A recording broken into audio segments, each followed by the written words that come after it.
Hello guys, welcome to back my YouTube channel doctor Tauseef Ansari. आज के इस सेशन में हम सीखेंगे बेसिक कॉन्सेप्ट के बारे में। बेसिक कॉन्सेप्ट क्या होते हैं? ये हमारे इंग्लिश ग्रामर के फाउंडेशन को क्रिएट करता है, बेस को मजबूत बनाता है। तो चलिए हम चलते हैं आज के पहले टॉपिक की तरफ। आज का हमारा पहला टॉपिक है अल्फ़ाबेट्स। अल्फ़ाबेट्स क्या होते हैं? What is alphabets? The complete set of letters in a language is called the alphabet. अंग्रेज़ी में कुल 26 वर्ण लेटर होते हैं जिन्हें अल्फ़ाबेट्स कहते हैं। नर्सरी क्लास में जो बच्चों को A for apple, B for ball, C for cat, A B C D Z तक सिखाई जाती है, उनको ही हम अल्फ़ाबेट्स कहते हैं और उनको लेटर भी कहा जाता है। ये पूरे के पूरे ए से लेकर जेड तक 26 होते हैं। इनको दो भागों में बांटा गया है। Number 1 vowels, number 2 consonants. इनमें 5 वोवेल्स होते हैं, ए ई आई ओ यू, और 21 कॉन्सोनेंट्स होते हैं। तो चलिए अब हम चलते हैं आज के सेकंड टॉपिक की तरफ। आज का हमारा सेकंड टॉपिक है लेटर। लेटर्स को ही अल्फ़ाबेट्स कहते हैं और अल्फ़ाबेट्स को ही लेटर्स कहा जाता है। हिंदी भाषा में जिन्हें हम वर्ण कहते हैं वे अंग्रेज़ी भाषा में लेटर्स कहलाते हैं। ये लेटर्स दो भागों में बांटे जा सकते हैं, जैसे कि अभी मैंने बताया आपको। नंबर 1 वोवेल्स, जिनको हम हिंदी में स्वर कहते हैं। नंबर 2 कॉन्सोनेंट्स, जिनको हम हिंदी में व्यंजन कहते हैं। तो चलिए अब सीखते हैं हम वोवेल्स के बारे में कि वोवेल्स क्या होते हैं। What is vowels? The letters which are pronounced with an open mouth allowing the free flow to the air are called vowels. Vowels को हम हिंदी में स्वर भी कहते हैं। जिस लेटर का उच्चारण किसी अन्य लेटर्स की सहायता के बिना किया जा सके उसे हम वोवेल्स कहते हैं, जैसे ए, ई, आई, ओ, यू। इन पांचों लेटर्स का उच्चारण यानी कि प्रोनाउंस हम बगैर किसी अन्य लेटर्स की सहायता से कर सकते हैं, इसीलिए हम इनको वोवेल्स कहते हैं। अब सीखते हैं कॉन्सोनेंट्स को कि कॉन्सोनेंट्स क्या होते हैं। What is consonants? The letters which are pronounced by stopping the air flowing freely through the mouth are called consonants. उपयुक्त 5 वोवेल्स को छोड़कर बचे हुए 21 लेटर्स को कॉन्सोनेंट्स कहते हैं। कॉन्सोनेंट्स को हम व्यंजन भी कहते हैं हिंदी भाषा में। इनका उच्चारण वोवेल्स की सहायता के बिना नहीं किया जा सकता। अगर हम चाहे कि केवल कॉन्सोनेंट्स को ही हम प्रोनाउंस कर सकते हैं तो ये देखो स्क्रीन पर सी एक कॉन्सोनेंट्स है, टी एक कॉन्सोनेंट्स है, लेकिन हम इसको प्रोनाउंस नहीं कर सकते, इसका हम उच्चारण नहीं कर सकते। अगर हम इसके अंदर वोवेल्स को यानी कि ए को लगा दे तो अब हम इसका उच्चारण कर सकते हैं, जैसे सी ए टी कैट, ये इसका उच्चारण है यानी कि इसका प्रोनाउंस है। सी यहाँ पर एक कॉन्सोनेंट है, ए यहाँ पर एक वोवेल है और टी यहाँ पर एक कॉन्सोनेंट है। यहाँ पर ये 2 कॉन्सोनेंट्स है और ये एक ए वोवेल है, जिसकी सहायता से इन 2 कॉन्सोनेंट्स को हम प्रोनाउंस कर सकते हैं।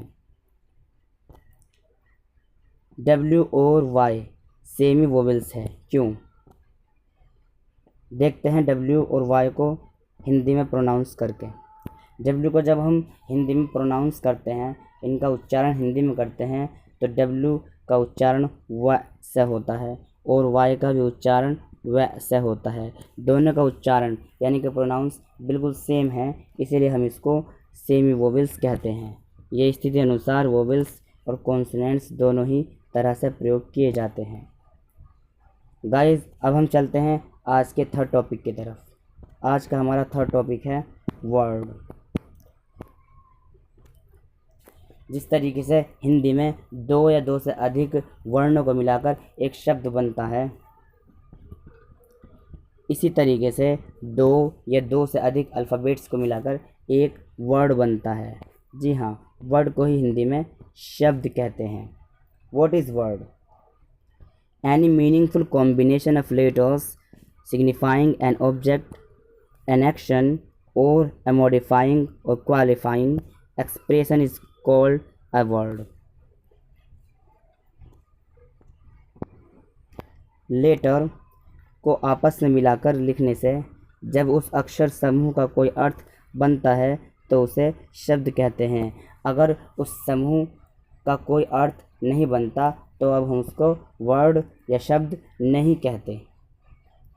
जैसे CAT कैट, ये अल्फ़ाबेट्स का एक समूह है। इसको प्रोनाउंस भी किया जा सकता है, यानी कि उच्चारण भी इसका किया जा सकता है, और इसका एक मीनिंग है। CAT कैट, कैट मीन्स बिल्ली। लेकिन अगर इन्हीं अल्फ़ाबेट्स को हम इस तरीके से लिख दें TCA, तो ये अल्फ़ाबेट्स तो है लेकिन इसका कोई प्रोनाउंस नहीं है, इसका कोई उच्चारण नहीं है और इसका कोई मीनिंग भी नहीं है, इसलिए इनको वर्ड या शब्द नहीं कहेंगे। एक वर्ड के लिए कम से कम एक वोवेल और एक कॉन्सोनेंट्स का होना आवश्यक होता है। यदि वोवेल ना हो तो उसकी ध्वनि वाला कॉन्सोनेंट्स होना चाहिए, जैसे boy, cat, school, man, etcetera.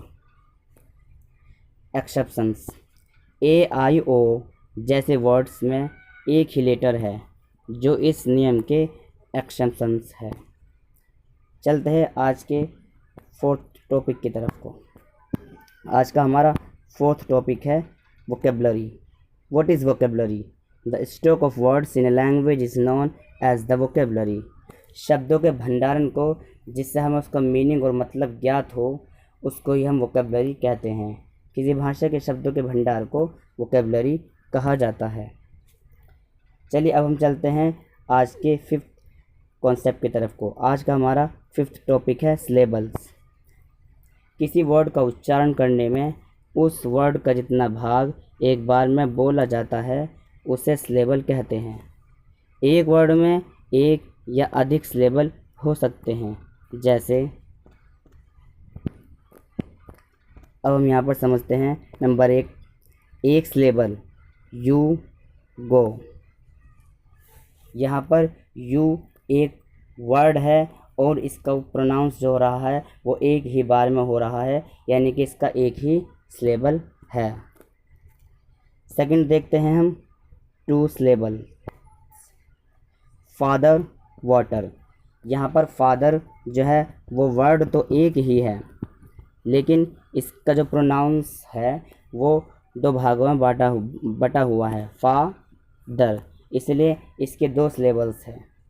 Third देखते हैं 2 से अधिक सिलेबल्स, ब्यूटीफुल, पॉसिबिलिटी। यहाँ पर ब्यूटीफुल एक ही वर्ड है, ब्यूटीफुल, लेकिन यहाँ पर जो इसका प्रोनाउंस है वो 3 भागों में बटा हुआ है। ब्यू एक प्रोनाउंस है, टी दूसरा प्रोनाउंस है, फुल तीसरा प्रोनाउंस है, इसलिए इसको 2 से अधिक सिलेबल्स कहते हैं। तो गाइज़ आज के लिए इतना ही।